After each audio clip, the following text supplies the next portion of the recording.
my channel. Today I'm going to be showing you how to get this look. It's a half cut open bloody jack-o'-lantern. Originally I was going to do the full face as a jack-o'-lantern, but then when I sat down to film I decided to do half and half, so we have more of a pretty side and a gory side. I thought about doing this look a few weeks ago, and anytime I come up with a look I always search it to see if it's been done yet before. And the closest thing I could find to this was the jack-o'-lantern look Glam and Glow Mikey did last year on her channel. Hers is pretty much the same concept as this side, except she did more of a skin-toned jack-o'-lantern. I'll insert a picture here. And I just thought I should mention that because it happens sometimes we come up with the same things as other people without realizing it, but I still wanted to give credit to her because she's an amazing FX artist and you should definitely check her out and her video out. But that is pretty much it. Don't forget to hit the subscribe button down below and just keep on watching. So I'm starting off with the shade Universal from the new Morphe 305 2 palette as my first transition shade, just making sure that's super blended in. Now taking the shade ORB, or Orb, I don't really know which one it is, from that same palette, I'm just putting this directly below that and then blending them together.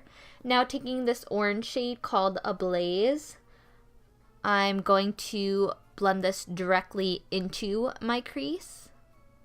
And I'm also kind of winging the shadow out because I'm not going to add winged liner, so I just kind of like to flick my shadows outward to elongate my eyes. Now I'm taking the shade Fire, it's a hot red shade, on this small detailed brush, and I'm putting this directly into my crease right under the color we just put down. And I'm also taking my bigger blending brush and just making sure all the shades are blended together. Every time you put a new color down, you want to go back in with another blending brush and just make sure all the shades are flowing seamlessly. Now taking my Tarte Shape Tape, I'm just going to carve out my lid before we put our lid shade down. I'm going to take the shade Sauce and put that all over my lid. It's like a metallic orange. And by the way, the formula on this Morphe palette is amazing. I don't know if it's different from the rest of their palettes, but all the shades seem super creamy and super blendable. Taking this dark brown is called Rich from the same palette. I'm just going to deepen my crease a little bit more. You don't have to do this. I just wanted it to be a little bit more defined. Now I'm going to take this NYX liquid liner and just run that along my lash line, just so our mascara and falsies blend together better. And I'm mixing this Essence mascara with the Lancôme Monsieur Big, and then I'm just going in with these Eyelure falsies on my one eye. Taking this nude eyeliner, or you can use a white, whatever you have, I'm just going to start to divide my face so I know where to do foundation and where I'm going to be painting. The reason why I'm using this pencil, as you can see here, is if I mess up, I can just wipe it away. I'm going to be doing my base off camera, so I'll list my foundation and concealer below. But now I'm going to take Estee Lauder Heat Wave and highlight my face. I literally look like a hot mess in this guinea tea with my hair messy. I kind of look like my brother right now.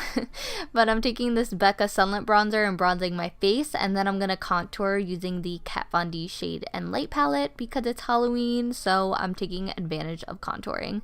Then I'm going in with this blush from e.l.f. Taking the shades Universal, Ablaze, and Fire, I'm just going to run them along my lower lash line to finish off the eyes. Now taking Elmer's glue, I'm just going to take that and a spoolie and lay my eyebrows down flat and then cover them with foundation. This will make it easier to work around. Now with that nude pencil again, I'm just going to start outlining the shape of my jack-o'-lantern. And if you want, just look at a reference picture of like a regular jack-o'-lantern that people carve at their houses. It kind of makes it a little easier to figure out where you want these shapes to go. So you're going to need bentonite nose and scar wax and some Aide and also some liquid latex for these next steps. So I'm going to start shaping the nose and scar wax into these long pieces, but I'm going to put the Aide down. So this is going to help the nose and scar wax stay in place on your face, but you need it to get tacky before you lay the scar wax down. Just like eyelash glue, you want it to be tacky before you put the lashes on so they stick on easier. But I'm just laying this piece down, and my advice to you is to take Vaseline and put some on your fingers so that the nose and scar wax doesn't stick to your hands while you're trying to place it down, because that kept happening to me, and you know, I was just too lazy to get up and get some Vaseline until later on. So I'm just going to take this scalpel and start flattening the edges out. You want them to be pretty flat. If you want, you can make the scar wax pieces thinner so that it lays even more flat. I kind of wish I did that, but at the same time, it created texture underneath the paint later on, so I thought it kind of looked a little bit more creepy. But around the mouth area, I did make them a little bit smaller, so you'll see the difference. So I'm just going to keep repeating these steps, putting the Prose down so it gets tacky while I get the wax ready, then putting the wax down and flattening it out. But once I have that down, I put liquid latex over top of the edges of the wax, because when you're moving your face around a lot, the wax can kind of start to fall off. That's what I'm doing right here, putting the liquid latex down. So this is just going to help hold it in place better and longer throughout the night, especially if you are wearing it for a long time. And if you are wearing scar wax for a long time, you definitely want to make the pieces thinner, because the heavier they are, the more chance that they're going to fall off, obviously. So just keep that in mind. And when you're putting the liquid latex down, make sure you're using like the cheap disposable sponges, because you don't want to ruin any of your good sponges for this, because anything you use with liquid latex pretty much gets destroyed. So I'm just doing the areas around the mouth here, and you can see I kind of made these pieces smaller, and I like that a lot better. So it's just about personal preference. If you want to make the pieces thicker like I did around my eyes, or thinner like I did around my mouth, I kind of suggest doing them thinner though. And I'm just taking this Mehran face paint. It's part of their Paradise collection. I'll list the color below. If you could see across my face, I put down liquid latex and cotton because I was going to make the other side of my face kind of look like it was also lifting up. But you'll see later on I ended up removing that because I just thought it was way too much going on. I didn't like it, but you'll see that in a minute. So I'm just painting these areas orange to look more like a jack-o'-lantern.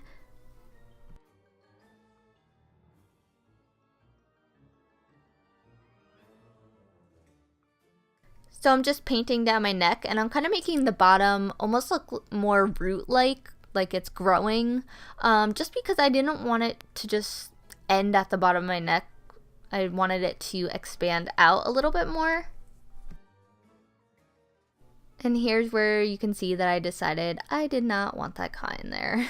So I just painted over that area, and I'm just taking this detailed brush to get in the nooks and crannies of these areas. And then I'm just going to go in with some blood to start painting in the eyes and the mouth. But I actually ended up mixing a red cream color in with this, just because the blood obviously isn't opaque enough. So I'm just taking chunks of the thick blood and placing them on like the corners and inside where the face is lifting. This will just help it appear more lifted.